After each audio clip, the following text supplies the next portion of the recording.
Hi Faith family, Todd Reed here, serves as the treasurer here at Faith along with Linda Potter, who's the chair of the building committee. Great time to kind of give an update on where things are at with the building project, also from the standpoint of where things are at with drawings, where things are at with possible upcoming construction, and also where we're at kind of with the financial side of things. I want to let Linda kind of take off of where we're at in the process. There's some big things going to be happening over the next month or two, and I want to make sure you're all up to date with where we're at.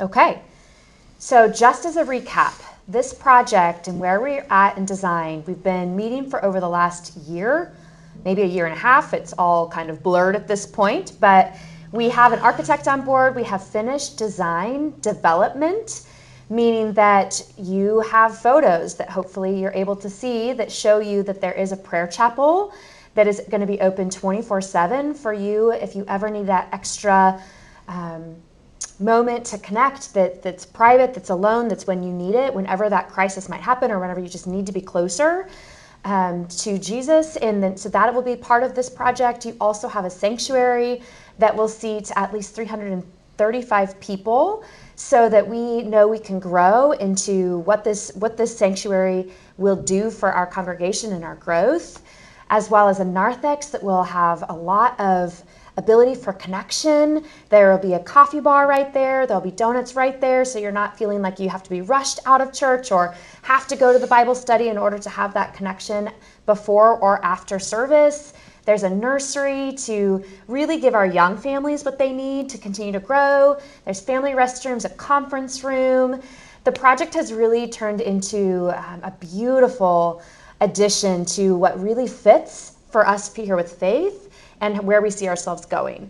So we do have a general contractor on board as well that has helped us keep the cost in check as we've moved forward through this design phase. For instance, as this was moving through design, we were talking with Todd frequently on budget checks, these checkpoints along the way where we'd have these design ideas and they were beautiful, but then we'd cost check them with our general contractor back with Todd, and we'd say, you know, one of those instances would be we simplified design with a roof line. It was able to save some money there.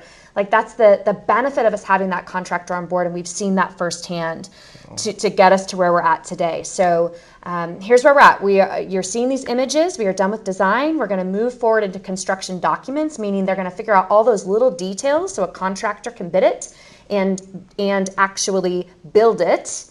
And from there, we will start to figure out more of that timeline of what it looks like to actually get that first shovel in the ground.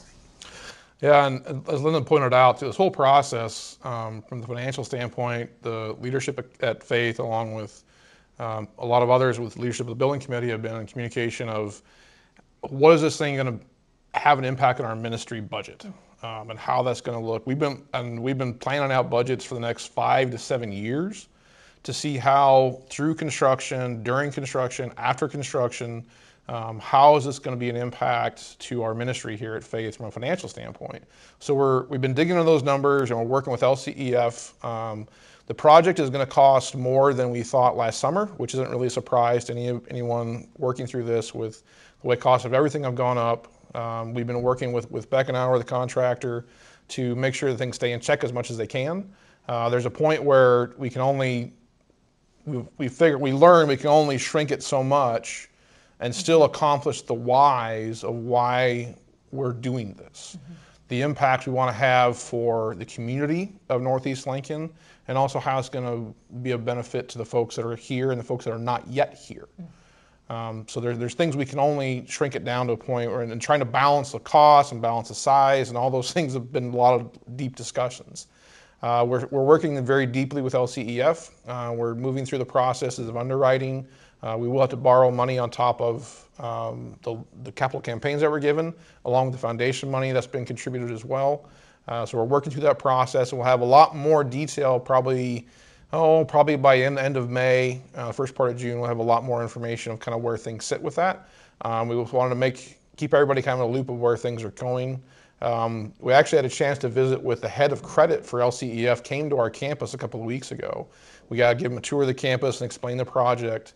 And it was interesting to us during that time, we didn't talk about dollars a single time. His entire focus was why. Why are you doing this? The vision for it.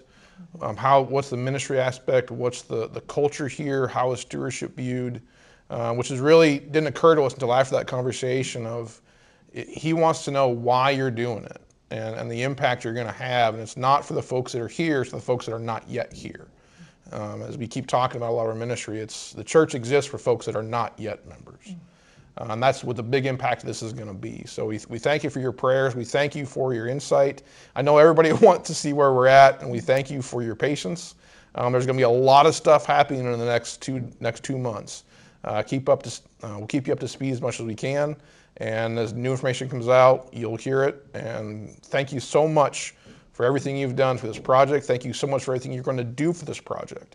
And thank you so much for your prayers again. We really appreciate all the support. I'm looking forward to this new chapter in the history of faith. Thank you.